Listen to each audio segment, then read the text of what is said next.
मैं डॉक्टर अदिति गुप्ता आज आपको ह्यूमन पेपिलोमा वायरस यानी कि मानव पेपिलोमा वायरस की जानकारी दूंगी। ये इस समय सबसे आम यौन संक्रमित संक्रमण है जो कि 80% यौन क्रिया करने वाले पुरुषों और महिलाओं के अंदर दिखाई देती है जिनमें टीकाकरण नहीं हुआ है। ह्यूमन पेपिलोमा वायरस है, वैसे तो ये लक्षणहीन है और अपने आप ही ठीक हो जाती है, पर अगर किसी मरीज में स्थायी रूप से इसके लक्षण दिखाई दें तो वो आगे जाकर कैंसर में बदल जाते हैं। ये हमें योनि कैंसर, गर्भाशय ग्रीवा कैंसर, लिंग कैंसर, आदमियों के अंडकोश की थैली का कैंसर या फिर गले के कैंसर में बदल जाते हैं। इसकी जो हमारी जांच है वो 21 साल की उम्र से हम शुरू करते हैं और इसको हम 45 साल की उम्र तक हम इसको करवा सकते हैं।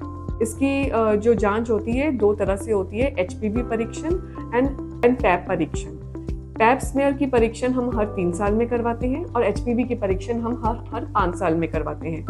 इसके जो लक्षण हैं वो मसों के रूप में शुरुआती होते हैं, जो शुरू में बिल्कुल नरम गुलाबी रंग के दिखाई देते हैं और धीरे धीरे खुरदरे होकर छोटे छोटे गोभी के फूल के रूप में समूह के अंदर दिखाई देते हैं।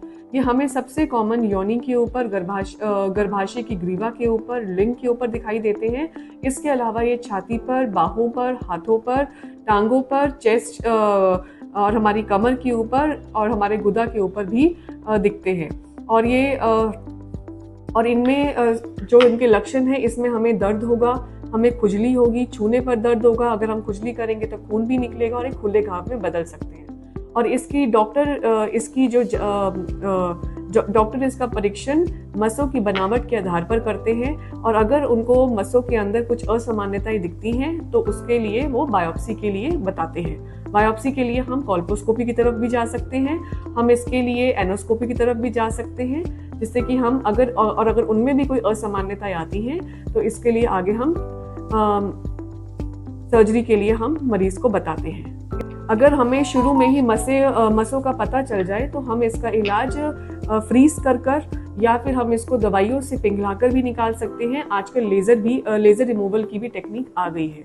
लेकिन अगर हमें मसों के अंदर कुछ असामान्यताएं दिखती हैं तो हम उसको लीप या फिर कॉन एक्सीजन के रूप में भी इसको निकाल सकते हैं। लेकिन अगर हमारे पैप स्मेयर या HPV की परीक्षण के अंदर कैंसर की रिपोर्ट आती है तो ऐसे केसेस में हमें रिजेक्शन या हमें सर्जिकल रिमूवल और आगे जाकर रेडियो या कीमोथेरेपी की हमें जरूरत पड़ सकती है। ये जो बीमारी है वो यौन क्रिया या त्वचा के संपर्क से फैलती है।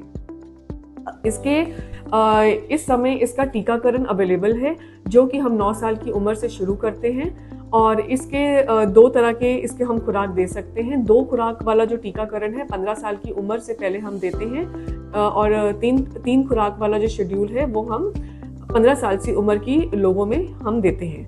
और इस वैक्सीन को हम 27 साल के बाद भी दे सकते हैं अगर मरीज को पहले टीकाकरण नहीं हुआ है। आज के टाइम में मार्केट में 3 तरह के वैक्सीन अवेलेबल हैं।